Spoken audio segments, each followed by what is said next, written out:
స్థిరమైన మౌనం, సమయానుకూల అప్రమత్తతలో హృదయం మాట్లాడుతుంది.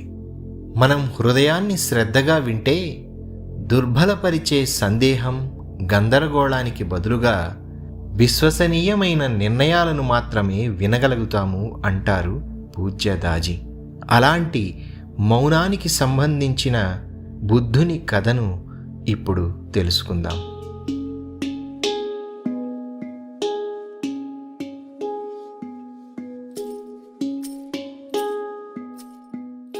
ఒకసారి ఒక గొప్ప తత్వవేత్త బుద్ధుడిని చూడడానికి వచ్చాడు.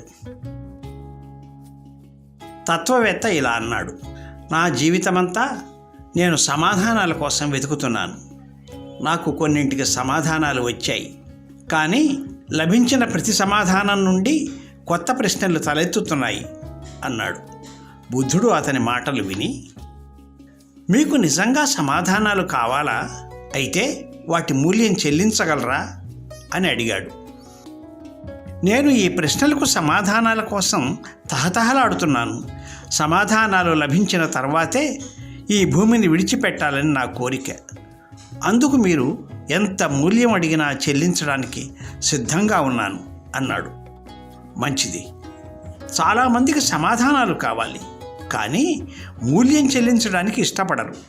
అందుకే నేను మిమ్మల్ని అలా అడిగాను. మీరు 1 సంవత్సరం పాటు మౌనంగా ఉండాలి. ఇదే మీ మూల్యం. 1 సంవత్సరం పాటు ప్రశ్నలను తీసుకురావద్దు. సంవత్సరం గడిచిన తర్వాత ప్రశ్నలు అడగమని నేనే చెప్తాను. అప్పుడు మీరు నన్ను ఏ ప్రశ్న అయినా అడగవచ్చు అన్నాడు బుద్ధుడు. తత్వవేత్త అవుననాలా కాదనాలా అని ఆలోచించాడు. 1 సంవత్సరం అంటే చాలా సమయం. ఇతను నిజంగా నా ప్రశ్నలకు సమాధానం ఇస్తాడా అని తనలో తాను అనుకున్నాడు.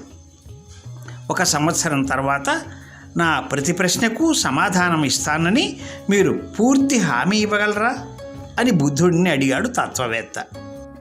బుద్ధుడు, నేను పూర్తిగా హామీ ఇస్తున్నాను, అయితే మీరు అడిగితేనే అని చెప్పాడు. ఇది విని ఆ పక్కనే ఉన్న చెట్టు కింద ధ్యాన స్థితిలో కూర్చొని ఉన్న శిష్యుడు నవ్వసాగాడు. తత్వవేత్త ఆ శిష్యుని దగ్గరకు వెళ్ళి, ఎందుకు నవ్వుతున్నారు అని అడిగాడు. బుద్ధుడు చెప్పేది నిజమే అని నీకు చెప్పగలను. మీరు ఆయనను 1 సంవత్సరం తర్వాత అడిగితే ఆయన సమాధానం ఇస్తాడు. నేను ఇక్కడ 1 సంవత్సరం నుండి మౌనంగా కూర్చున్నాను.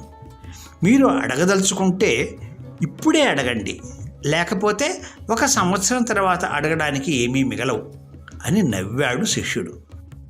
ఎలాగైనా సమాధానాలు తెలుసుకోవాలనుకున్నాడు కాబట్టి ఆ తత్వవేత్త బుద్ధుడితో పాటు 1 సంవత్సరం అక్కడే ఉండడానికి నిశ్చయించుకున్నాడు. రోజూ మౌనంగా కూర్చునేవాడు. అతను కాలాన్ని కోల్పోయాడు. ఎందుకంటే ఎవరి ఆలోచనలు నిదానిస్తాయో వారు సమయాన్ని గురించిన అవగాహనను కోల్పోతారు. కానీ బుద్ధుడికి సమయం గురించి పూర్తి అవగాహన ఉంది. 1 సంవత్సరం పూర్తి కాగానే అతను తత్వవేత్త దగ్గరకు వెళ్ళి, ఇప్పుడు మీరు ప్రశ్నలను అడగవచ్చు. నేను వాగ్దానం చేసినట్లుగా ప్రతి ప్రశ్నకు సమాధానం ఇస్తాను. అడగడానికి ఏదైనా ఉందా అన్నాడు గౌతమ బుద్ధుడు. తత్వవేత్త నవ్వుతూ, ఆ శిష్యుడు చెప్పింది నిజమే. ఇక్కడ నేను 1 సంవత్సరం నుండి కూర్చుంటున్నాను. ఇప్పుడు నా వద్ద అడగడానికి ఏమీ మిగలలేదు.